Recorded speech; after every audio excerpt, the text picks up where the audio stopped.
So welcome and very good morning to everyone. आज के class में हम न्यू चैप्टर स्टार्ट कर रहे हैं जिसका नाम है nervous system. So nervous system के बारे में आप लोगों को जैसे कि पहले ही पता है, ठीक है। तंत्रिका तंत्र जिसको आप बोलते हैं, ठीक है। बॉडी का बहुत ही इंपॉर्टेंट सिस्टम है क्योंकि ये ओवरऑल आपकी बॉडी की गवर्निंग बॉडी है, ठीक है। और सिस्टम है जो बॉडी की ऑलमोस्ट हर एक्टिविटीज़ को कंट्रोल करती है, ठीक है। कैसे कंट्रोल करती है? डिफरेंट फंक्शंस के थ्रू। कौन कौन से फंक्शंस है जो नर्वस सिस्टम जो है वो परफॉर्म करती हैं? तो पहला है आपका सेंसरी इनपुट। अब देखिए सेंसरी इनपुट से क्या मतलब है, तो आप जस्ट फोकस कीजिए कि आपको जो भी फीलिंग्स होती है, चाहे अच्छा या बुरा, ठीक है, ठंडा या गर्म, या फिर कोई भी चोट लगती है, पेन होता है, ये सारी जो फीलिंग्स हैं, ठीक है, इनको हम क्या बोलते हैं? सेंसेशन बोलते हैं, संवेदना बोलते हैं, करेक्ट। तो इस संवेदना का एहसास हमको कब होता है? When we realise this sensations, जब हमारे ब्रेन तक ये मैसेज जाता है कि हमको ठंडी, गर्मी या फिर पेन हो रहा है, तो करेक्ट।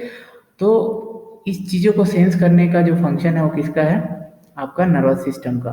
कैसे? ये क्या है, देखिए वहाँ आउटर इन्वायरमेंट से जो भी स्टिमुलस, मतलब कोई भी संवेदना जो है आपको मिलती है, ठीक है, उसको क्या करते हैं, एक बहुत ही कॉम्प्लेक्स, मतलब बहुत ही जटिल तंत्र है जिसमें बहुत सारे न्यूरॉन्स जो होते हैं, तंत्रिका कोशिकाएं जो रहती पूरे बॉडी में फैली रहती हैं, ठीक है। बॉडी में बोले तो आपके स्किन्स में, आपके मसल्स में, आपके जॉइंट्स में, आपके इंटरनल ऑर्गन्स में, ठीक है। सारी जगह पे ये तंत्रिका कोशिकाएं जो रहती हैं वो उनसे, उस ऑर्गन से कनेक्टेड रहती हैं, स्किन से, मसल से कनेक्टेड रहती है और ब्रेन से कनेक्टेड रहती है, मतलब एक नेटवर्क बनाते हैं, कॉन्टेक्ट पॉइंट, ठीक है। तो आपको जो भी फीलिंग आती है इससे, ठीक है, वो इंफॉर्मेशन को क्या है, ये कोशिका, ये जो न्यूरॉन्स जो होते हैं, तंत्रिका कोशिका, ये क्या करती हैं? गैदर करती हैं, और गैदर करने के बाद उसको लेकर जाती है आपके ब्रेन तक, ठीक है। अब ब्रेन फिर उसको फील करता है, तो गैदरिंग इन्फॉर्मेशन, इन्फॉर्मेशन को गैदर करने का काम करता है, ठीक है। कोई भी इन्फॉर्मेशन है, कोई भी संवेदना है, ठीक है, उसको, और to monitor changes occurring inside the and outside the body, ठीक है। मतलब उस संवेदना के वजह से आपके बॉडी के अंदर क्या चेंजेस आ रहा है, ठीक है, और बॉडी के बाहर क्या चेंजेस आ रहा है, ठीक है। तो टेम्परेचर जो है वो बॉडी के बाहर का है, ठीक है। सपोज आप कोल्ड वेदर में जाते हैं, मान लीजिए, ठीक है, तो बॉडी, बाहर का मौसम क्या है? ठंडा है, ठीक है। तो उसको ऑब्जर्व करता है कि बाहर का वेदर ठंडा है, जिसकी वजह से आपको ठंड लगने लग जाती है, मतलब अंदर भी ठंडी होने लगती है, करेक्ट। तो ये सेंसेशन कहाँ से आती है? ब्रेन रिकॉग्नाइज कर लेता है कि ठंडी लग रही है, तो हमको हॉट करना है, तो बॉडी क्या करता है? फिर टेम्परेचर को बढ़ाने की कोशिश करता है, ठीक है। ये कैसे करता है, ये सब स्टेप बाय स्टेप हम देखेंगे आगे चल के। तो ये क्या करता है? मॉनिटर करता है जो भी परिस्थिति है उसको, ठीक है, और उसके हिसाब से चेंजेस करता है। तो ये मॉनिटर करना, उसको महसूस करना, ठीक है, मतलब कोई भी इंफॉर्मेशन को कलेक्ट करना और ब्रेन तक ले जाना, ये काम किसका है? आपका पूरा नर्वस सिस्टम। और नर्वस सिस्टम एक बहुत ही जटिल तंत्र है जो बहुत सारे न्यूरॉन्स का मिलकर बना होता है। उसमें बहुत सारे अलग अलग अंग हैं, अलग अलग भाग हैं, उसके बारे में हम देखेंगे, ठीक है। दूसरा फंक्शन है मोस्ट इंपॉर्टेंट, इंटीग्रेशन। इंटीग्रेशन का मतलब होता है to process and interpret the sensory input and decide if action is needed. Means आपको जो भी संवेदना मिली है, जो भी इंफॉर्मेशन मिली है ब्रेन तक, जो भी आई है, तो उसके बदले में, उसके रिस्पॉन्स में ब्रेन जो है उसको पहले, सबसे पहली बात, वो जो संवेदना है उसको क्या करता है? इंटरप्रेट, मतलब समझता है कि कंडीशन क्या है, परिस्थिति क्या है, ठीक है। उसके बाद उसके हिसाब से हमको क्या एक्शन लेना है, जरूरी है, ठीक है। जैसे कि आपको ठंड लग रही है, या फिर चोट लगी, या दर्द हो रही, सपोज आपने गर्म तवे पे हाथ रख दिया, या फिर आपको कांटा चुभ गया, ठीक है। तो उस टाइम ब्रेन क्या लगता है कि हमको इस कंडीशन से, इस परिस्थिति से निकलना है, तो आप तुरंत अपना हाथ हटा देते हैं, ठीक है। आपको ठंड लगती है तो आप आग ढूंढते हैं, या फिर जैकेट लेते हैं या कंबल लेते हैं। ये सब इंफॉर्मेशन, उसके अगेंस्ट में रिस्पॉन्स जो है वो लेता है आपका ब्रेन, ठीक है। मतलब ब्रेन सोचता है कि हमको अब ये करना है करके, ठीक है। तो इस प्रोसेस को हम बोलते हैं, मतलब परिस्थिति को समझना और उसके हिसाब से क्या निर्णय लेना है, इस डिसीजन को समझना, ये क्या है? आपका इंटीग्रेशन बोलते हैं इस प्रोसेस को, ठीक है। अब लास्ट मोस्ट इम्पोर्टेंट स्टेप है कि अब सोच तो लिया, कि क्या करना है, ठीक है। अब उसको करना है मतलब इफेक्टर ऑर्गन तक लेके जाना है। इफेक्टर ऑर्गन सपोज जैसे कि आपका स्किन है, मसल्स हैं, ठीक है, हैंड या फुट या जो भी जिस जिस भी बॉडी के जो भी ऑर्गन्स हैं, ठीक है, ये क्या है आपका इफेक्टर ऑर्गन्स है। इफेक्टर ऑर्गन जहाँ पे वो क्रिया हो रही है या फिर जहाँ पे वो संवेदना आ रही है और जहाँ से जिस ऑर्गन को उस संवेदना के अगेंस्ट मतलब उसके विपरीत बदलाव लेके आना है, उसको हम बोलते हैं इफेक्टर ऑर्गन। तो इफेक्टर ऑर्गन आपका कोई भी हो सकता है, हाथ मतलब बॉडी के जितने भी अंग हैं वो सब इफेक्टर ऑर्गन्स हो सकते हैं, ठीक है। तो थर्ड प्रोसेस होता है मोटर आउटपुट। मोटर आउटपुट का मतलब होता है, मोटर का मतलब होता है एक्शन, मतलब ब्रेन ने क्या एक्शन लिया, पहले डिसाइड किया, ठीक है, उसके बाद क्या एक्शन लिया। तो ब्रेन जो एक्शन लेता है वो किसके थ्रू लेता है, इफेक्टर ऑर्गन के थ्रू, है ना। मतलब मैसेज भेजता है फिर से न्यूरॉन्स के थ्रू, है ना, फिर से तंत्रिकाओं के थ्रू क्या होता है, वो मैसेज को भेजता है कि हमको ये रिस्पॉन्स लेना है, ठीक है।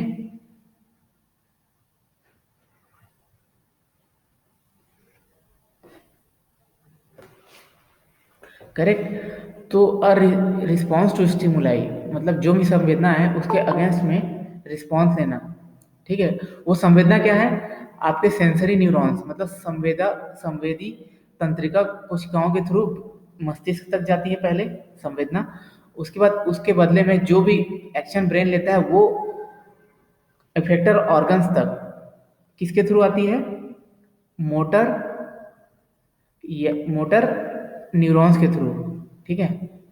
कार्यवाही, ठीक है, कार्यवाही तंत्रिका कोशिका जो होती है उसके थ्रू कहाँ तक आती है, इफेक्टर ऑर्गन तक, ठीक है।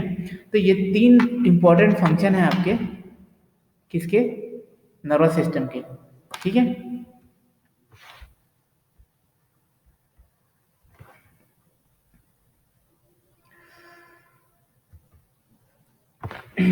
अब हम देखते हैं नर्वस सिस्टम का, जो हमको अगर नर्वस सिस्टम की स्टडी करनी है तो उसको ओवरऑल कैसे स्टडी कर सकते हैं, हम कैसे समझते हैं पार्ट्स में, है ना। तो सबसे पहले हम उसका क्लासिफिकेशन देखते हैं। तो क्लासिफिकेशन में देखिए आपका नर्वस सिस्टम को हम दो पार्ट में डिवाइड करते हैं बेसिकली। पहला होता है आपका सेंट्रल नर्वस सिस्टम, दूसरा होता है पेरिफेरल नर्वस सिस्टम, जिसको हम सेंट्रल नर्वस सिस्टम को हम सीएनएस बोलते हैं, पेरिफेरल नर्वस सिस्टम को पीएनएस बोलते हैं, ठीक है। अब सेंट्रल नर्वस सिस्टम जो है वो दो पार्ट से मिलकर बना होता है, एक आपका मस्तिष्क और दूसरा होता है आपका मेरुरज्जु, ब्रेन एंड स्पाइनल कॉर्ड, ठीक है। दूसरा होता है आपका पेरिफेरल नर्वस सिस्टम, ठीक है। अब पेरिफेरल नर्वस सिस्टम देखिए आपका ब्रेन और स्पाइनल कॉर्ड, ये क्या है आपका सेंट्रल नर्वस सिस्टम का पार्ट है जो एक एक्सिस में रहता है, ठीक है। स्केलेटल सिस्टम में हमने देखा था एक्सियल सिस्टम देखा था, वैसे ही आपका उस एक्सियल सिस्टम के अंदर जो होता है, ठीक है, आपका ब्रेन और स्पाइनल कॉर्ड, ये आपका होता है सेंट्रल नर्वस सिस्टम का पार्ट है, करेक्ट। अब पेरिफेरल नर्वस सिस्टम जो है आपका, देखिए सेंट्रल नर्वस सिस्टम को छोड़ के आपका ब्रेन और स्पाइनल कॉर्ड से जितनी भी शाखाएं निकलती हैं, ठीक है, तंत्रिका कोशिकाएं की न्यूरॉन्स की जितने भी ब्रांचेस निकलती हैं वो सब आ जाते हैं आपके पेरिफेरल नर्वस सिस्टम में। मतलब सेंटर को छोड़ के परिधि की तरफ जितनी भी शाखाएं निकली होती है उसको हम बोलते हैं पेरिफेरल नर्वस सिस्टम, ठीक है। So nerves outside the brain and spinal cord, मतलब ब्रेन और स्पाइनल कॉर्ड के बाहर जितने भी न्यूरॉन्स होते हैं उसको हम बोलते हैं आपका पेरिफेरल नर्वस सिस्टम, ठीक है। अब इसमें देखिए ध्यान से, सेंट्रल नर्वस सिस्टम किससे मिलकर बना होता है आपका brain and spinal cord. Peripheral nervous system क्या है आपका cranial and spinal nerves. Cranial मतलब होता है, क्रेनियल वर्ड जो है आपका ब्रेन से रिलेटेड है, मतलब आपके ब्रेन से निकलने वाले जो तंत्रिका कोशिकाएं हैं उनके जो ब्रांचेस हैं उसको हम बोलते हैं क्रेनियल नर्वस नर्व्स बोलते हैं, ठीक है, क्रेनियल नर्व्स, ठीक है। और एक आपका मेरुरज्जु से निकलने वाली जो प्रवर्ध या शाखाएं जो होती हैं, ठीक है, उसको हम बोलते हैं स्पाइनल नर्व्स, ठीक है। स्पाइनल कॉर्ड से निकलने वाले नर्व्स को हम बोलते हैं स्पाइनल नर्व्स। तो आपके cranial nerves and spinal nerves दोनों से मिलकर बनता है आपका पेरिफेरल नर्व्स, ठीक है।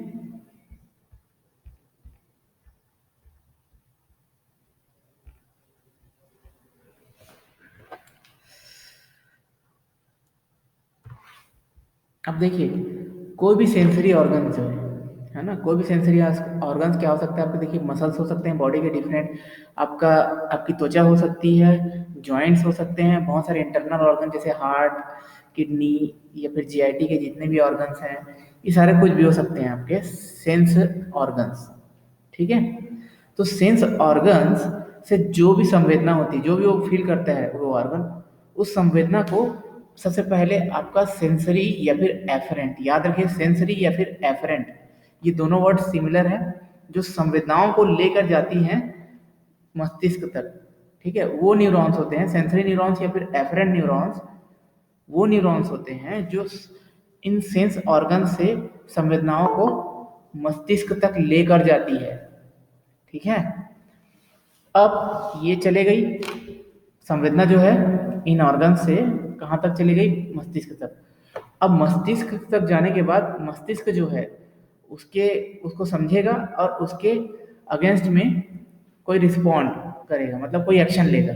ठीक है, वो एक्शन जो है आपका, देखिए वो एक्शन जो है मोटर न्यूरॉन्स मतलब कार्यवाही तंत्रिका कोशिकाओं के जरिए कहाँ तक, ये मोटर या फिर इफेरेंट है ना, मोटर या फिर इफेरेंट न्यूरॉन्स बोलते हैं उनको। ठीक है, सो मोटर या फिर इफेरेंट न्यूरॉन्स के थ्रू आपके इफेक्टर ऑर्गन तक लेके जाती है।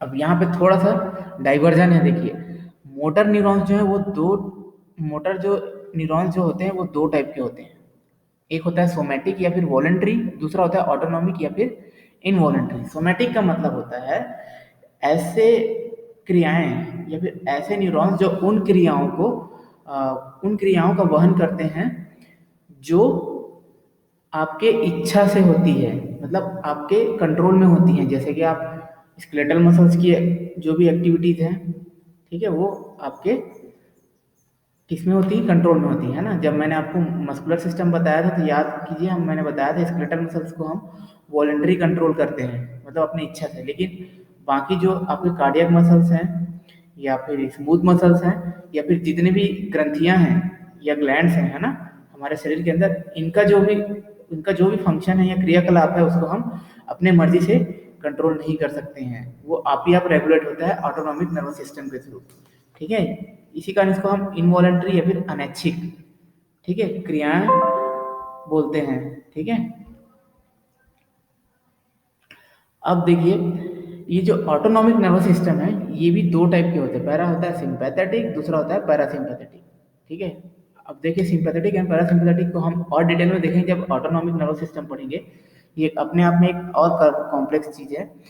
तो सिंपैथेटिक का मतलब इतना समझ लीजिए कि ऐसी क्रियाएं, ठीक है, जो एकदम इमरजेंसी में होती हैं। इमरजेंसी का मतलब है जैसे कि आपने अचानक से कोई वाइल्ड एनिमल देख लिया या आपके पीछे कोई कुत्ता पड़ गया, ठीक है, या फिर आपके सामने अचानक से कोई गाड़ी आ जाती है, आपको शॉक लगता है, तो आपके पास दो डिसीजन रहता है, या तो आप फाइट करें, या तो उस परिस्थिति से लड़ें, या फिर उस परिस्थिति से भाग जाएं। ठीक है, यही कंडीशन होती है। तो इस कंडीशन को हम बोलते हैं सिंपैथेटिक या फिर इमरजेंसी की कंडीशन। ठीक है, एक होता है रिलैक्स, एक होता है आपका पैरासिम्पैथेटिक। पैरासिम्पैथेटिक मतलब रिलैक्स या फिर प्लेजर, या फिर जब आप एंजॉय करते हैं या फिर रिलैक्स रहते हैं, शांत रहते हैं, जैसे कि आप खाने खाने के बाद आराम करते हैं, सोते हैं, ठीक है, उस टाइम आप शांत रहते हैं, तो इस कंडीशन को हम बोलते हैं रिलैक्स कंडीशन। इस कंडीशन में जो भी एक्टिविटी होती है बॉडी के अंदर, ठीक है, जैसे पाचन के लिए अब बहुत सारे एंजाइम्स होते हैं, आपके जीआईटी के जो जितने भी ऑर्गन्स है वो काम करते हैं, ये सब पैरासिम्पैथेटिक नर्वस सिस्टम के अंदर में आता है। ठीक है, बट सिंपैथेटिक में क्या होता है, इमरजेंसी का कंडीशन होता है जिसमें आपका हार्ट बीट बढ़ जाता है, ठीक है, स्वेटिंग होना स्टार्ट हो जाता है, मतलब पसीना आना स्टार्ट हो जाता है, आपको डर लगता है, तो ये सब इमरजेंसी की कंडीशन, मतलब फाइट या फिर फ्लाइट। फाइट मतलब आप लड़ेंगे या फिर डर के निकल जाएंगे उस सिचुएशन से, ये दो एक्टिविटीज होती हैं आपके सिंपैथेटिक में। और पैरासिम्पैथेटिक मतलब आप कूल एंड काम रहते हैं नेचुरली, ठीक है, तो उस कंडीशन में जो भी एक्टिविटी होती है बॉडी के अंदर वो पैरासिम्पैथेटिक के अंदर आता है। और ये दोनों चीजें जो है देखिए, सिंपैथेटिक एंड पैरासिम्पैथेटिक, ये आप अपनी मर्जी से कंट्रोल नहीं कर सकते, ठीक है, चाह के नहीं कर सकते कंट्रोल, ये क्या होती है, ऑटोमेटिक होती है बॉडी के अंदर। डर लगता है तो आप नहीं रोक सकते अपने आप को, ठीक है, स्वेटिंग होती है उसको आप रोक नहीं सकते आप, है ना, वैसे भी डाइजेशन जो हो रहा है या फिर यूरिनेशन जो आपकी फीलिंग आती है, ये सब आप चाह के भी नहीं रोक सकते, ऑटोमेटिक होता है बॉडी के अंदर। इसी का ये सारी एक्टिविटीज जो है आपके ऑटोनॉमिक नर्वस सिस्टम के अंदर आती हैं। तो ये चीज़ आपको समझ में आया, ठीक है। तो देखिए इफेक्टर ऑर्गन्स जो होते हैं ऑटोनॉमिक नर्वस सिस्टम के, है ना, इफेक्टर ऑर्गन्स जो है, ठीक है, जैसे सोमैटिक का स्केलेटल मसल्स होता है, वैसे आपके ऑटोनॉमिक नर्वस सिस्टम जो है उनके इफेक्टर ऑर्गन्स कौन कौन से होते हैं आपके, कार्डियक मसल्स, स्मूथ मसल्स और ग्लैंड्स, ग्रंथियां, ठीक है, जो हार्मोन्स का सिक्रेशन करती हैं, ठीक है। ओके, तो नेक्स्ट पार्ट में बढ़ते हैं हम सेंसरी या फिर एफरेंट डिवीजन, ठीक है। सेंसरी या फिर एफरेंट डिवीजन जो होता है नर्व पेरिफेरल नर्वस सिस्टम का, वो क्या होता है, nerves fibre that carry information to the central nervous system. ये देखिए ये क्या होते हैं, सेंसरी या फिर एफरेंट न्यूरॉन्स जो होते हैं, ये वो न्यूरॉन्स होते हैं, वो तंत्रिका कोशिकाएं होती हैं जो प्रभावी अंग है इफेक्टर ऑर्गन, ठीक है, वहां से संवेदना को मस्तिष्क तक लेकर जाती हैं, ठीक है। एक होता है मोटर या फिर इफेरेंट डिवीजन, ठीक है। याद याद रखिए सेंसरी को हम एफरेंट बोलते हैं, A for afferent, and motor को हम इफेरेंट बोलते हैं, E for efferent, okay. So ये जो होते हैं नर्व फाइबर्स होते हैं जो ब्रेन से जो भी इम्पल्सेस आती है उसको away from central nervous system, मतलब सीएनएस, या सीएनएस मतलब ब्रेन या स्पाइनल कॉर्ड से इम्पल्स को प्रभावी अंगों तक लेके जाती है, ठीक है। ये दो टाइप के होते हैं सोमैटिक जिसको हम वॉलेंट्री भी बोलते हैं, एक होता है ऑटोनॉमिक जिसको हम इनवॉलेंट्री बोलते हैं, ऐच्छिक और अनैच्छिक, ठीक है। अब देखिए सेंसरी रिसेप्टर्स जो होते हैं,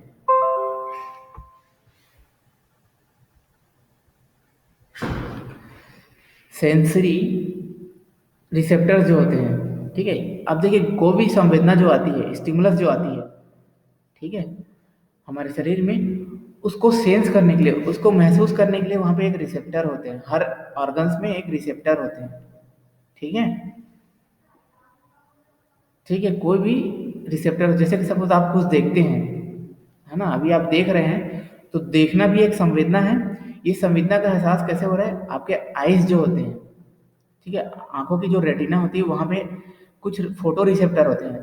फोटो रिसेप्टर मतलब प्रकाश को का ग्रहण करने वाले जो रिसेप्टर रहते हैं, लाइट को सेंस करने वाले जो रिसेप्टर रहते हैं, वो आपके लाइट को सेंस करते हैं, फिर उसका जो मैसेज है वो केमिकल फॉर्म में आपके न्यूरॉन्स के थ्रू ब्रेन तक लेके जाते हैं, ठीक है। तो ऐसे जस्ट एग्जांपल है, ऐसे बहुत सारी संवेदनाएं होती हैं। आप जो सुनते हैं वो भी एक संवेदना है, मतलब कान में भी बहुत सारे रिसेप्टर्स होते हैं जो इन संवेदनाओं को ग्रहण करके ब्रेन तक लेके जाते हैं। तो सेंसर, इन सेंसेस को ग्रहण करने वाले जो रिसेप्टर होते हैं उनको हम बोलते हैं सेंसरी रिसेप्टर्स, ठीक है। तो सेंसरी रिसेप्टर जो है, जो भी सेंस है या फिर सेंसरी इनपुट है, उसको लेके जाता है आपके ब्रेन तक, और ब्रेन उसको इंटीग्रेट करता है, समझता है क्या एक्शन लेना है, उसको डिसाइड करता है। उसके बाद उस मैसेज को जो भी एक्शन के फॉर्म में आपके मोटर आउटपुट, है ना, मोटर न्यूरॉन्स के थ्रू इफेक्टर ऑर्गन्स तक लेके जाती है। इफेक्टर ऑर्गन आपका कुछ भी हो सकता है, ठीक है, ब्रेन हो सकता है या मसल्स हो सकता है, कुछ भी हो सकता है, ठीक है। अब ऑटोनॉमिक नर्वस सिस्टम देखिए, ये involuntary branches of nervous system है। इनवॉलंटरी मतलब आपके इच्छा से नहीं होती है, और consist of only motor nerves, और ये जो होती है सिर्फ और सिर्फ मोटर नर्व्स के ही बने होते हैं, ठीक है। आपका ऑटोनॉमिक नर्वस सिस्टम है वो आपका इनवॉलंटरी डिवीजन का पार्ट है। इसके न्यूरॉन्स जो है इनवॉलंटरी रेगुलेट होते हैं, और ये सिर्फ मोटर न्यूरॉन्स के बने होते हैं, इसमें सेंसरी न्यूरॉन्स नहीं होते, याद रखिए, ठीक है। और डिवाइडेड इनटू टू डिविजन्स, या दो डिविजन्स में होते हैं, सिंपैथेटिक जिसको फाइट एंड फ्लाइट रिस्पॉन्स मैंने बोला था, और एक होता है आपका पैरासिम्पैथेटिक डिवीजन, हाउस कीपिंग या फिर कूल एंड काम वाला मोमेंट में जो इन्वॉल्व होता है, ठीक है। ये था क्लासिफिकेशन ऑफ नर्वस सिस्टम, समझ में आ गया आपको कैसे होता है, ठीक है। अब हम ये जो नर्वस सिस्टम है उसका सबसे बेसिक यूनिट जो है, नर्वस सिस्टम जो है तंत्रिका तंत्र का सबसे स्मॉलेस्ट बेसिक यूनिट क्या है, सबसे आधारभूत मूलभूत इकाई क्या है, आपके न्यूरॉन्स, मतलब तंत्रिका कोशिका, ठीक है। तो न्यूरॉन्स क्या होते हैं, जिसको हम नर्व सेल्स भी बोलते हैं, ये एक स्पेशल सेल्स होते हैं जो आपका ट्रांसमिट करते हैं इलेक्ट्रोकेमिकल मैसेजेस अब देखिए ये सिग्नल जो है, जो भी संवेदनाएं जो हैं, उसको इलेक्ट्रो एंड केमिकल, दो वर्ड है यहाँ पे। देखिए इलेक्ट्रो मतलब आपके इलेक्ट्रिकल फॉर्म में और केमिकल फॉर्म में, मतलब इसको दोनों फॉर्म में लेके जाते हैं, इसी कारण इसको इलेक्ट्रोकेमिकल मैसेज बोलते हैं संवेदनाओं को। ठीक है, अब देखिए मेजर रीजन्स ऑफ आपका न्यूरॉन्स कौन कौन से होते हैं? सेल बॉडी और प्रोसेसेस। आपने पहले भी एनाटॉमी देखी है न्यूरॉन्स की, तो न्यूरॉन्स में एक सेल बॉडी होता है। ठीक है, सेंटर वाला पार्ट दिख रहा है यहाँ पे डायग्राम में आपको, गोल सा जो सेंटर में पार्ट है, इसको हम बोलते हैं सेल बॉडी। और उस सेल बॉडी से चारों तरफ बहुत सारे प्रवर्धक इकाई निकले रहते हैं, जिसको हम प्रोसेसेस बोलते हैं। ठीक है, तो सेल बॉडी के अंदर न्यूक्लियस रहता है and metabolic centre of cell रहता है ना। यहाँ पे न्यूक्लियस रहता है इसके अंदर सेंटर में, और यहीं से सारी एक्टिविटीज जो है वो रेगुलेट होती है। ठीक है, उसके बाद प्रोसेसेस जो होते हैं, प्रोसेसेस क्या है? आपका थ्रेड लाइक मतलब पतली धागा की तरह बहुत सारे छोटे छोटे फाइबर्स निकलते हैं आपके, कहाँ से? सेल बॉडी से। ठीक है, और और फैली होती है। ठीक है, अब देखिए ये आपका न्यूरॉन है, एक कंप्लीट न्यूरॉन है। इसका स्ट्रक्चर अगर आप देखते हैं तो इसमें बहुत सारी संरचनाएं आपको देखने मिलेंगी। ठीक है, तो सबसे पहला होता है डेंड्राइट्स। ठीक है, डेंड्राइट्स क्या होते हैं? आपका जो प्रवर्ध या फिर जो प्रोसेसेस निकले होते हैं किससे? सेल बॉडी से। ठीक है, ब्रांचेस के फॉर्म में देखिए यहाँ पे, वो होते हैं आपके डेंड्राइट्स। क्या होते हैं वो? डेंड्राइट्स। ठीक है, ये क्या करते हैं? डेंड्राइट्स का काम है, ये आपका जो भी मैसेज जो आता है दूसरे न्यूरॉन से या फिर आपका सेल बॉडी, शरीर के विभिन्न भागों से जो भी मैसेज आता है, उसको क्या है, ग्रहण करके सेल बॉडी की तरफ लेके जाता है। ठीक है, यहाँ पे देखिए इसमें बहुत सारे छोटे छोटे ब्रांचेस हैं। ये ब्रांचेस में रिसेप्टर्स होते हैं। इन ब्रांचेस में क्या होते हैं?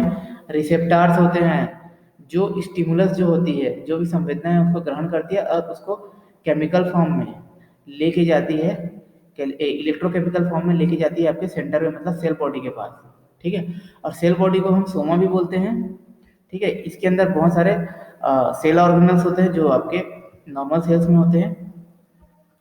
ठीक है, जो आपके माइटोकॉन्ड्रिया, एंडोप्लाज्मिक रेटिकुलम, ये सारी जो भी है सारे उसके अंदर पाए जाते हैं। ठीक है, और थर्ड पार्ट होता है आपका एक्सॉन। ये बहुत इंपॉर्टेंट पार्ट है। देखिए एक्सॉन जो है ये भी आप एक टाइप का क्या है, डेंड्रॉइड ही है। एक्सॉन जो है डेंड्रॉइड से, देखिए सेल बॉडी से बहुत सारे डेंड्रॉइड्स निकले होते हैं।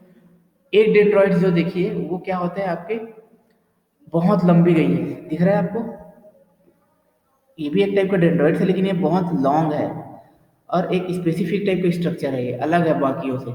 तो ये जो लॉन्ग और स्पेसिफिक टाइप का जो ब्रांच निकला रहता है डेंड्राइट्स का, इसको हम बोलते हैं एक्सॉन। ठीक है, और इसका काम है कि सेल बॉडी से जो भी मैसेज रहता है इसको इफेक्टर ऑर्गन्स या फिर सेल बॉडी से बाहर लेके जाता है। ठीक है, इसी के थ्रू जाता है दूसरे न्यूरॉन्स में या फिर इफेक्टर ऑर्गन्स में।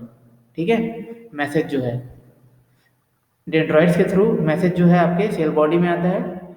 सेल बॉडी सेंटर है आपका, यहाँ से जो भी एक्शन होता है उसको कैरी फॉरवर्ड किया जाता है आपके एक्सॉन्स के थ्रू इफेक्टर ऑर्गन तक। ठीक है, समझ में आया? उसके बाद होते हैं स्वान सेल्स। अब देखिए स्वान सेल्स क्या होते हैं? स्वान सेल्स जो है एक माइलिन शीथ। ठीक है, माइलिन समझिए एक टाइप का फैटी केमिकल होता है। फैट है, माइलिन जो है एक टाइप का वसा है, एक केमिकल है, उसके कवरिंग्स होते हैं। ठीक है, जेली रोल टाइप के एक कवरिंग होते हैं, आपको दिख रहा है? मोतियों की माला टाइप से बीट्स की तरह कवरिंग है, जो आपके पूरे एक्सॉन्स को क्या करते हैं, कवर करके रखते हैं। लेकिन ये जो कवरिंग है वो कंटिन्यूअस नहीं होती है एकदम लॉन्ग, बीच बीच में गैप्स दिख रहे हैं आपको।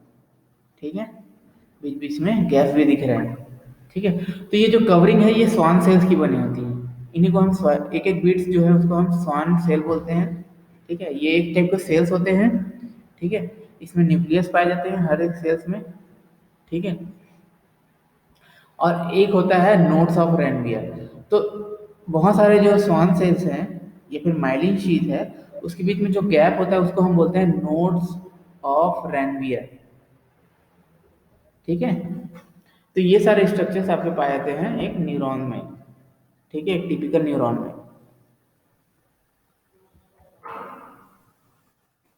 अब हम क्लासिक, ये न्यूरॉन्स का हमने क्या देख लिया, स्ट्रक्चर देख लिया। अब हम न्यूरॉन्स का क्या देखते हैं, क्लासिफिकेशन देखते हैं कि न्यूरॉन्स कितने टाइप्स के होते हैं। तो न्यूरॉन्स जो हैं आपके मेनली कितने टाइप के होते हैं, 3 टाइप के होते हैं।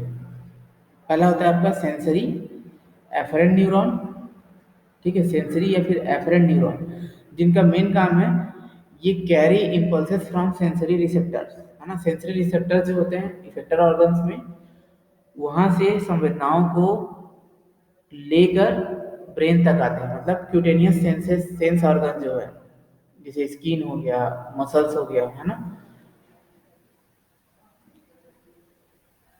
ठीक है, वो उसको लेके ब्रेन तक आते हैं, ठीक है।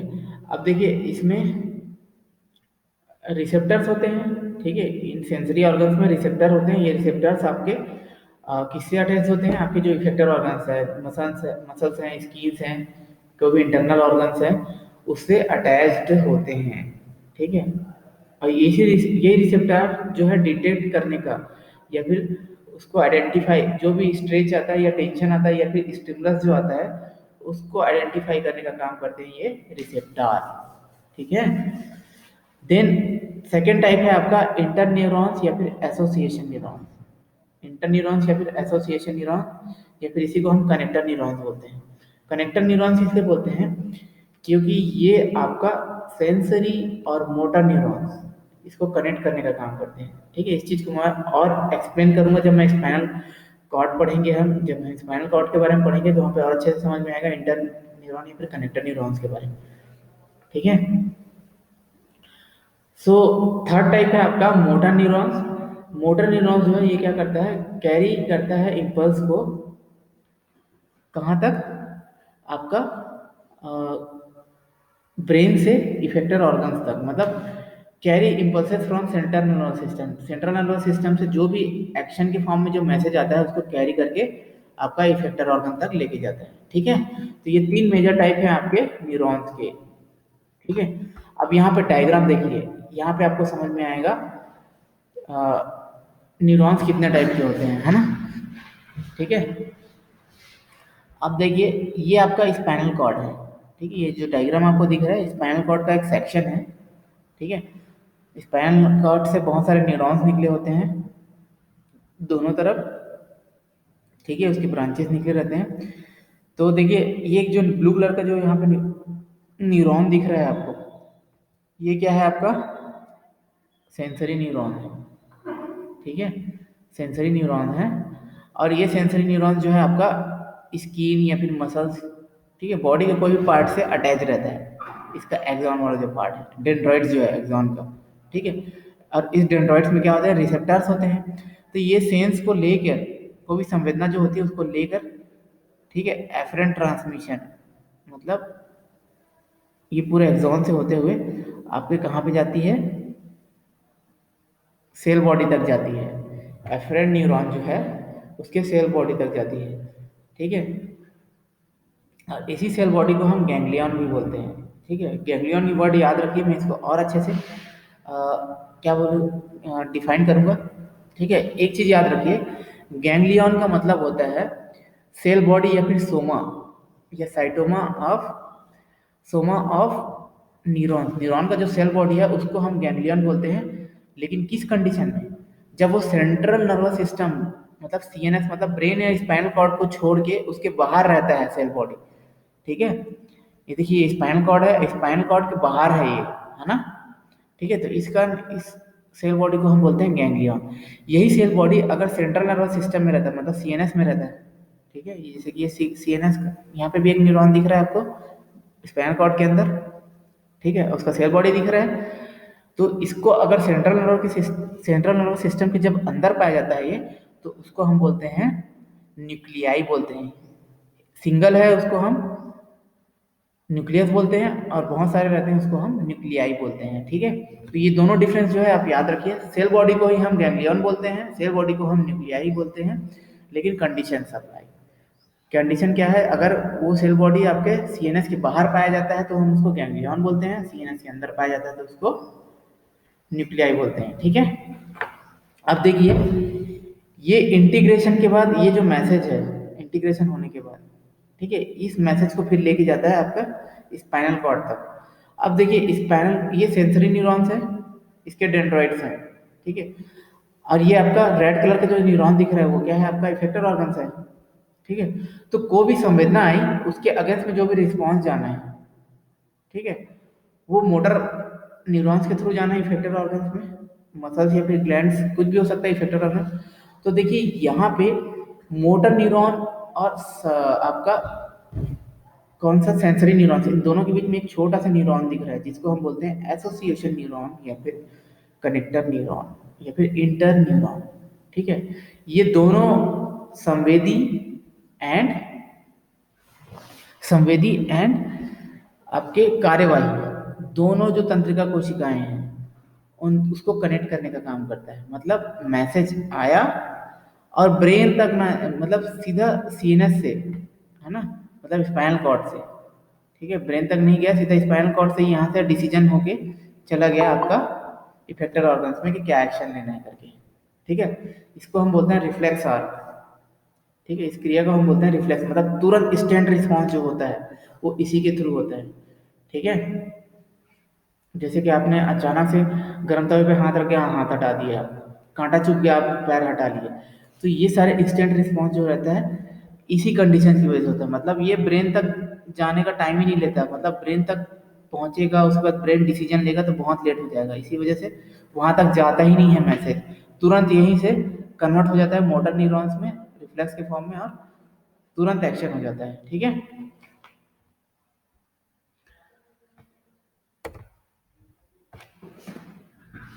देन अब देखिए इलेक्ट्रोकेमिकल इम्पल्स की बात करते हैं हम, मतलब जो भी संवेदनाएं हैं, ठीक है, जो भी संवेदनाएं हैं वो किस फॉर्म में जाता है न्यूरॉन्स, मतलब न्यूरॉन्स के अंदर इलेक्ट्रोकेमिकल मैसेज के फॉर्म में जाता है। ठीक है, लेकिन कैसे जाता है, बेसिकली होता क्या है, ठीक है, इस चीज को हम समझते हैं। तो सबसे पहले एक चीज याद रखिए, आपके जो न्यूरॉन्स हैं, ठीक है, वो भी एक सेल है, उसका एक्सॉन या डेंड्राइट्स जो भी पार्ट आप बोले वो एक सेल है, और सेल के चारों तरफ किस चीज की कवरिंग होती है, सेल मेम्ब्रेन की कवरिंग होती है। करेक्ट, तो ये मान के चलिए ये आपका सेल मेम्ब्रेन है। ठीक है, ये आपका न्यूरॉन है और एक सेल मेम्ब्रेन है, और सेल मेम्ब्रेन के अंदर का इन्वायरमेंट अलग है और बाहर का इन्वायरमेंट अलग है। ठीक है, जब मैंने आपको वो पढ़ाया था, क्या बोलते हैं, जब सेलुलर लेवल पे एनाटॉमी एंड फिजियोलॉजी पढ़ाया था, तो उस टाइम पे याद होगा आपको कि सेल के अंदर का इन्वायरमेंट अलग रहता है, मतलब सेल के अंदर आयंस का कॉन्सेंट्रेशन अलग रहता है और सेल के बाहर, ठीक है, नॉर्मल कंडीशन में। ठीक है, तो ये मान के चलिए नॉर्मली रेस्टिंग पोजीशन पे आपके सेल के अंदर पोटेशियम आयन जो होते हैं उसका कॉन्सेंट्रेशन ज़्यादा रहता है, और सेल के बाहर सोडियम आयन जो है उसका कॉन्सेंट्रेशन ज़्यादा रहता है। ठीक है, मतलब आयन तो दोनों तरफ पाए जाते हैं, लेकिन में हम कौन से आयन का कॉन्सेंट्रेशन कहाँ पे ज़्यादा होता है, इंट्रासेलुलर पोटेशियम ज़्यादा रहता है एंड एक्स्ट्रासेलुलर सोडियम ज़्यादा रहता है, इस चीज़ को याद रखिए। ठीक है, तो ये देखिए आयंस का जो कम या ज़्यादा होने की वजह से ना दोनों तरफ क्या होता है, चार्ज, आयंस की वजह से चार्ज डेवलप होता है और चार्ज में डिफरेंस होता है। चार्ज में डिफरेंस होने की वजह से यहाँ पे एक पोटेंशियल होता है, मेम्ब्रेन पोटेंशियल, जिसको हम बोलते हैं रेस्टिंग मेम्ब्रेन पोटेंशियल। रेस्टिंग मतलब नॉर्मल कंडीशन में जब कोई भी इम्पल्स जो है वो परफॉर्म नहीं हो रहा है, तो उस टाइम पे ये जो सेल्यूलर मेम्ब्रेन है, एक्सोनल जो मेम्ब्रेन है, इसका जो पोटेंशियल रहता है, इसके ऊपर जो चार्ज रहता है उसको हम बोलते हैं रेस्टिंग मेम्ब्रेन पोटेंशियल। ठीक है, अब ये चार्ज को हम अलग कितना होता है एग्जैक्टली हम देखेंगे नेक्स्ट स्टेप में। ठीक है, अब देखिए जैसे ही कोई स्टिमुलस आता है, जैसे कोई स्टिमुलस आया, कोई भी संवेदना आई, है ना, कोई भी मैसेज आया, उस टाइम पे क्या होता है, मैंने आप लोगों को बताया था कि जो मेम्ब्रेन होते हैं, प्लाज्मा मेम्ब्रेन जो होते हैं, या फिर जो सेलुलर मेम्ब्रेन है या एक्सोनल मेम्ब्रेन है, इसके ऊपर बहुत सारे आयन चैनल्स पाए जाते हैं, है ना। Sodium channel, potassium channel, calcium channel, chloride channel, ये सारे चैनल्स पाए जाते हैं, ये मैंने आपको बताया था। ठीक है, तो ये जैसे स्टिमुलस आते हैं तो क्या होता है, ये जो आयन चैनल्स होते हैं ये क्या होते हैं, ओपन हो जाते हैं, और ओपन होने की वजह से आयन का फ्लो स्टार्ट हो जाता है। मतलब सोडियम आयन जो है वो बाहर जाता था, अंदर कभी थी, तो सोडियम आयन जो है वो बाहर से अंदर आना स्टार्ट हो जाते हैं। करेक्ट, ठीक है। और सोडियम आयन क्या है, पॉजिटिव आयन है ना। सोडियम आयन जो है पॉजिटिव आयन है, तो पॉजिटिव चीज जब अंदर आती है तो नेगेटिविटी में क्या होती, कमी होगी और पॉजिटिविटी बढ़ेगी, है ना। करेक्ट है,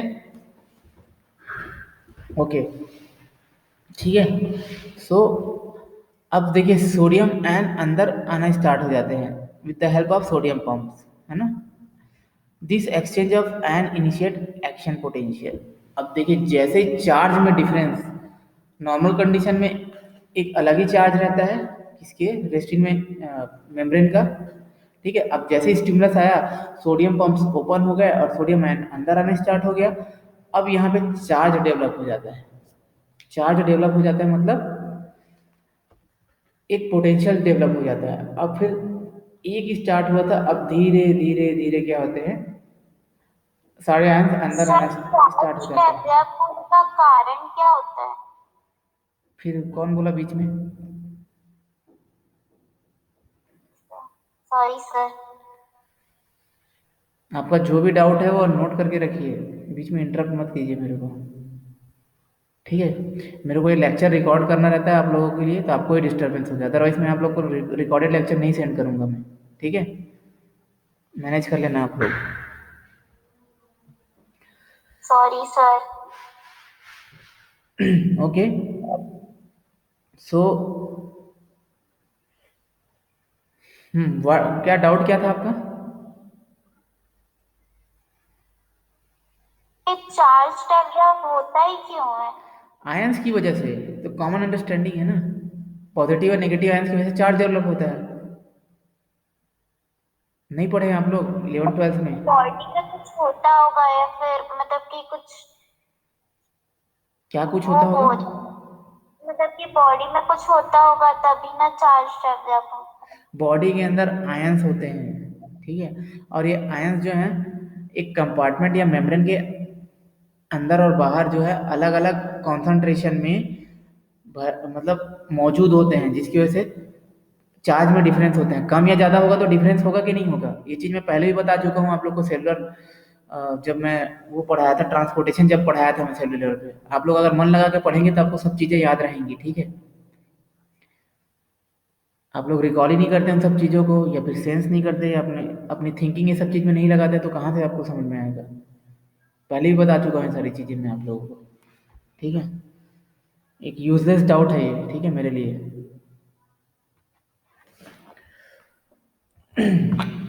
next, if the action potential, ठीक है, एक्शन पोटेंशियल जो है, नर्व इम्पल्स जो है वो स्टार्ट हो जाता है, चार्ज जो है, and it is propagated to the end of the axon. अब देखिए स्टेप 3 जो है, यहाँ पे से सोडियम पंप जो है वो स्टार्ट हो जाते हैं, और सोडियम आयन जो है वो अंदर आना स्टार्ट हो जाते हैं। तो सोडियम क्या है, एक पॉजिटिव आयन है, और पॉजिटिव आयन अंदर जब आएगा तो क्या होगा, अंदर पॉजिटिविटी बढ़ेगी।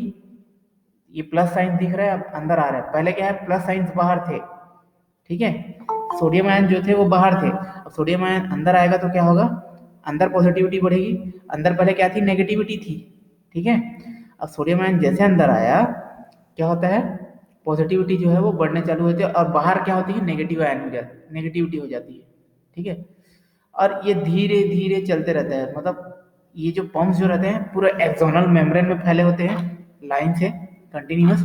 तो ये सारे पंप्स जो है वो धीरे धीरे ओपन होना स्टार्ट होते हैं, मतलब एक स्टेप में यहाँ पे कुछ पंप ओपन होंगे, नेक्स्ट स्टेप में आगे के पंप्स ओपन होंगे, ठीक है।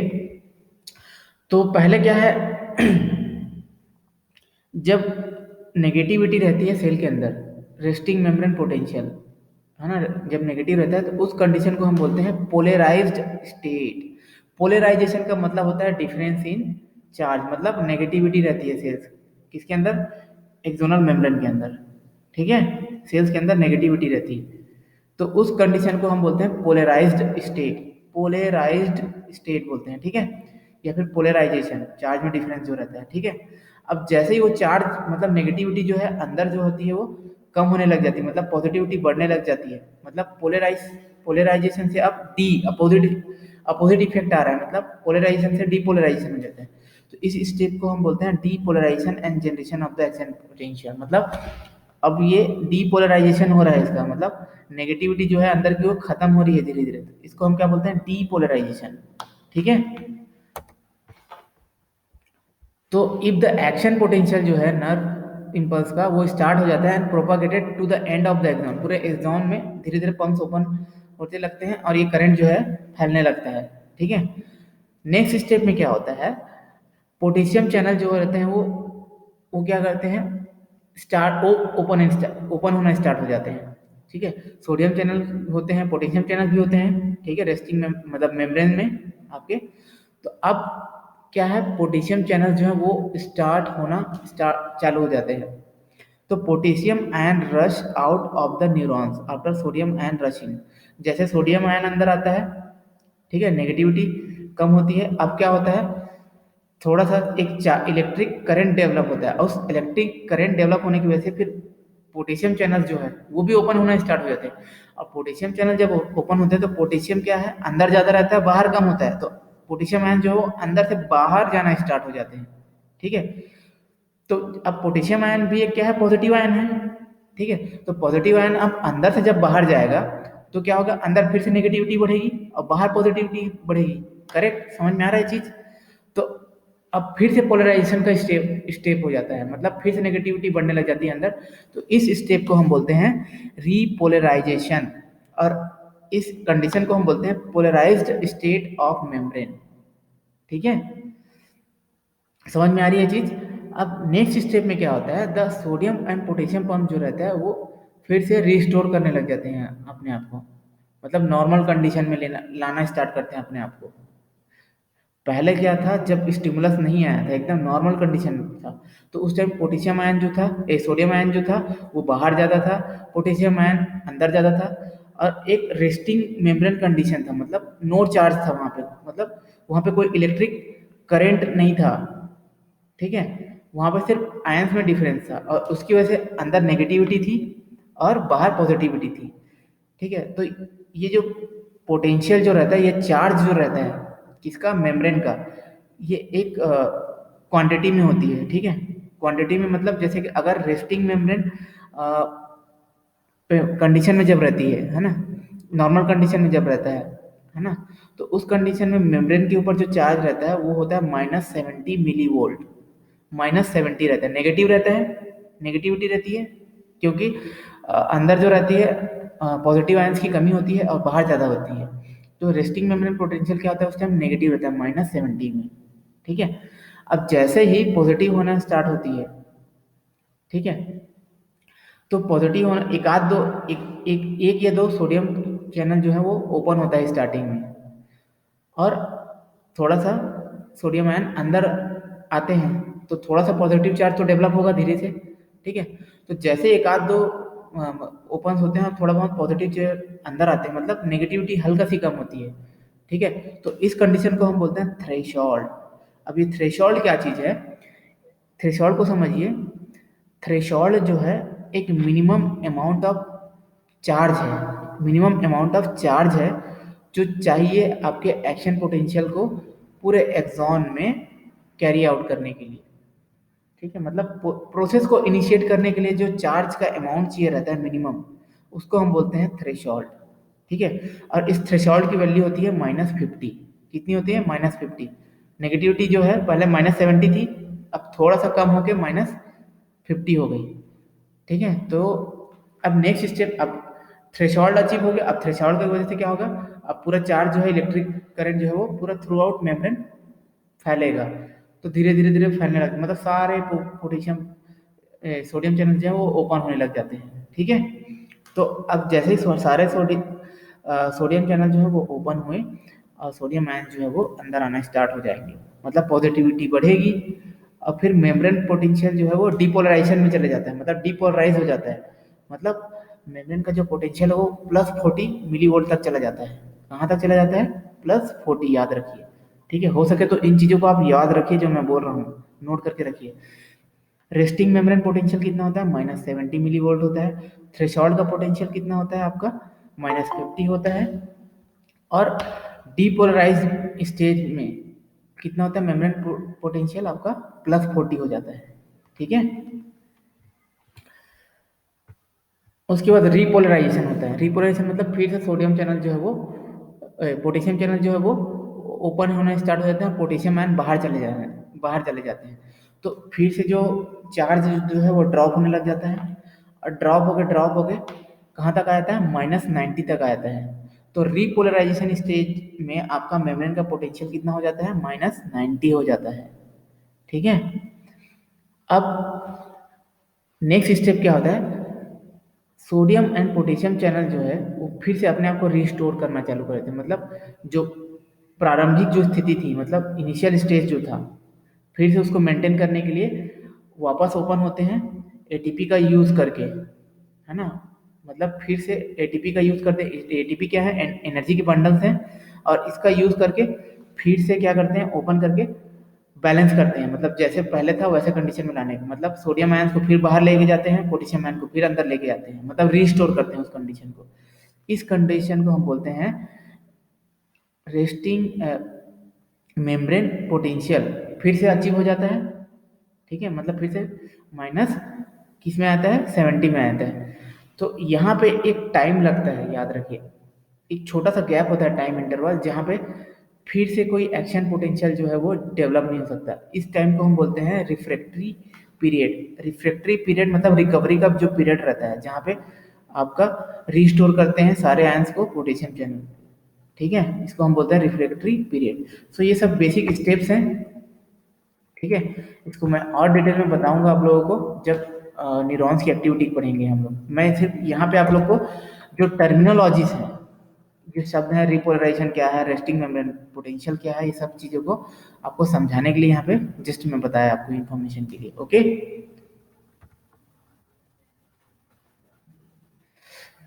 अब continuation of the nerve impulse between neurons. अब ये जो इम्पल्स था ये एक ही न्यूरॉन्स के बीच में था, मतलब एक ही न्यूरॉन्स के अंदर फैला है ना। पहले डेंड्रॉइड्स के थ्रू किस में आया? सोमा में आया, मतलब सेल बॉडी में आया, और सेल बॉडी से फिर एक्सॉन्स के थ्रू दूसरे न्यूरॉन्स में जा रहा है। मतलब अब ये मैसेज जो है केमिकल फॉर्म में दूसरे न्यूरॉन्स में जाएगा, मतलब ये कंटिन्यू होकर दूसरे न्यूरॉन्स में जाए, मतलब अब जो है मैसेज का ट्रांसफर जो है दो न्यूरॉन्स के बीच में हो रहा है। ठीक है, तो continuation of nerve impulse between neurons, मतलब एक न्यूरॉन से दूसरे न्यूरॉन्स के बीच में कैसे जाता है।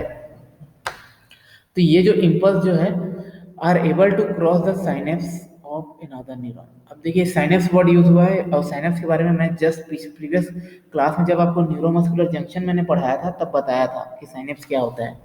साइनेप्स क्या होता है? दो न्यूरॉन्स या फिर इफेक्टर ऑर्गन्स के बीच में जो गैप होता है ना, जो जॉइंट्स होती है, उसको हम बोलते हैं साइनेप्स। ठीक है, अब यहाँ पे साइनेप्स जो है वो न्यूरोट्रांसमीटर के थ्रू फिर मैसेज जो है वो कैरी फॉरवर्ड होता है। ये मैं पहले भी बताया था आप लोग को, है ना। साइनेप्स में जो रहते हैं साइनेप्टिक वेसिकल्स होते हैं, और साइनेप्टिक वेसिकल्स के अंदर क्या भरे होते हैं? न्यूरोट्रांसमीटर्स भरे होते हैं, केमिकल्स भरे होते हैं। वो केमिकल्स जो हैं आपके जाके नेक्स्ट वाले न्यूरॉन्स या फिर इफेक्टर ऑर्गन्स जो रहते हैं उसके मेम्ब्रेन पे बहुत सारे रिसेप्टर्स होते हैं, उससे बाइंड हो जाते हैं, और फिर अपनी एक्टिविटी जो है परफॉर्म करते हैं, मतलब नेक्स्ट वाले न्यूरॉन्स या फिर इफेक्टर ऑर्गन्स को क्या करते हैं? प्रभावित करते हैं या फिर एक्साइट करते हैं। ठीक है, so neurotransmitter is release from the neuronal axonal terminal, है ना। तो न्यूरॉन्स के जो एक्सॉन के टर्मिनल्स जो हैं, एंड जो हैं, डेंड्रॉइड्स जो हैं, जिसके अंदर वेसिकल्स भरे होते हैं, है ना, वहाँ से रिलीज होते हैं, और the dendrites of the next neurons, है ना, नेक्स्ट न्यूरॉन के जो डेंड्रॉइड्स होते हैं, ठीक है, सेल बॉडी से जो डेंड्रॉइड्स निकले हैं वहाँ पे बहुत सारे रिसेप्टर्स होते हैं, has receptors that are stimulated by neurotransmitters. तो वो रिसेप्टर में ये केमिकल जाके बाइंड कर जाते हैं, और फिर वो जो डेंड्रॉइड्स हैं वो केमिकल मैसेज को लेके फिर कहाँ तक जाते हैं, वो एक्साइट हो जाते हैं और केमिकल मैसेज को फिर सेल बॉडी तक लेके जाते हैं नेक्स्ट न्यूरॉन के। ठीक है, तो इस टाइप से होता है आपका न्यूरॉन्स का मतलब जो मैसेज है उसका ट्रांसमिशन दूसरे न्यूरॉन्स में एक न्यूरॉन से। ठीक है, so action potential started in the dendrite. अब फिर से यही प्रोसेस होता है, मतलब अब नेक्स्ट न्यूरॉन में चला गया, जो पहले न्यूरॉन में जो प्रोसेस हुआ था अब ये नेक्स्ट न्यूरॉन में, मतलब फिर से सेल बॉडी से उसका साइटोमा में जाएगा, फिर एक्शन पोटेंशियल के थ्रू पूरा लास्ट एंड तक जाएगा। ठीक है, और एंड में आपका इफेक्टर ऑर्गन है तो वहां तक जाएगा, या फिर नेक्स्ट में अगर कोई न्यूरॉन है तो उस न्यूरॉन में जाएगा वो। इस टाइप से होता है। ठीक है, ये देखिए जो चीज़ मैंने आपको बताया बिल्कुल ऐसा है। दो न्यूरॉन्स हैं दिखे आपको, ये पहला न्यूरॉन्स का उसका सेल बॉडी अलग है। ठीक है, यहाँ से मैसेज आपका एक्सॉन के थ्रू आया और लास्ट में एक्सोनल एंड से निकला, और यहाँ पे साइनेप्स होता है। ठीक है, दो न्यूरॉन्स के बीच में है ना, पहले न्यूरॉन का एक्सॉन और दूसरे न्यूरॉन्स का डेंड्रॉइड्स, इन दोनों के बीच में कांटेक्ट पॉइंट होता है जिसको हम बोलते हैं साइनेप्स। और ये साइनेप्स का स्ट्रक्चर जो है उसको इनलार्ज करके दिखाया गया है यहाँ पे देखिए। ठीक है, बिल्कुल ऐसा दिखता है। और अगर आप लोग को ये स्ट्रक्चर्स इनलार्ज नहीं दिख रहा है मोबाइल में तो आप वो जो स्क्रीन है मेरा उसको टैप कीजिए 2-3 बार, तो स्ट्रक्चर जो है वो इनलार्ज हो जाएगा, तो आपको अच्छे से दिखेगा बड़ा होकर। ठीक है, ठीक है, तो ये साइनेप्स है। और साइनेप्स में देखिए मैंने पहले बताया कि जो एक्सोनल टर्मिनल होता है उसके अंदर बहुत सारे वेसिकल्स भरे होते हैं। ठीक है, वो वेसिकल्स जाके आपके एक्सोनल मेम्ब्रेन के जो प्लाज्मा मेम्ब्रेन है वहाँ पे जाके फ्यूज हो जाते हैं। फ्यूज होने के बाद रिलीज कर देते हैं न्यूरोट्रांसमीटर को साइनेप्टिक क्लेफ्ट में। क्लेफ्ट मतलब जो गैप होता है दोनों के बीच में वहाँ पे। उसके बाद नेक्स्ट न्यूरॉन के जो डेंड्रॉइड्स हैं वहाँ पे बहुत सारे रिसेप्टर होते हैं, उन रिसेप्टर से आपके वो जो केमिकल्स हैं वो बाइंड कर जाते हैं, और फिर बाइंड करने के बाद जो वहाँ पे बहुत सारे आयन चैनल्स हो सकते हैं या फिर बहुत से मीडियम्स हो सकते हैं, उसके थ्रू फिर चेंजेस लेके आते हैं नेक्स्ट न्यूरॉन। मतलब नेक्स्ट न्यूरॉन का जो रिसेप्टर है या फिर एक्सोनल मेम्ब्रेन है, सॉरी इसका जो डेंड्रॉइड्स के जो मेम्ब्रेन है प्लाज्मा मेम्ब्रेन, उसमें बहुत सारे क्या होते हैं, आयन चैनल्स होते हैं। ठीक है, आयन चैनल्स आपके पूरा प्लाज्मा मेम्ब्रेन में फैले होते हैं।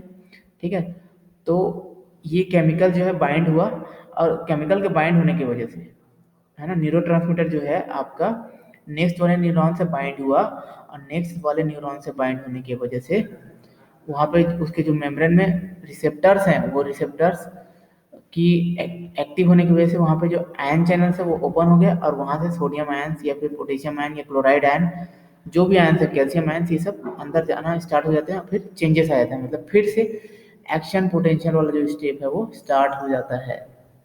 ठीक है, जैसे ये न्यूरोट्रांसमीटर रिलीज होता है, मतलब ब्रेक हो जाता है एंजाइम्स के थ्रू और उसकी एक्टिविटी खत्म हो जाती है, फिर ये नेक्स्ट वाला न्यूरॉन्स की जो एक्टिविटी है वो भी खत्म हो जाती है। इस तरह से इनएक्टिव हो जाता है प्रोसेस। ठीक है, ये चीज मैंने आपको पहले भी बताया था। ठीक है, सो ये था एक्शन पोटेंशियल का जो स्टेप है। ठीक है, इसको और डिटेल में हम लोग देखेंगे या समझेंगे।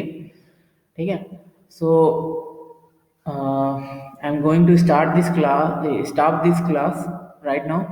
ठीक है, will dismiss the class over here. If you are having any doubts, you can ask me. Okay.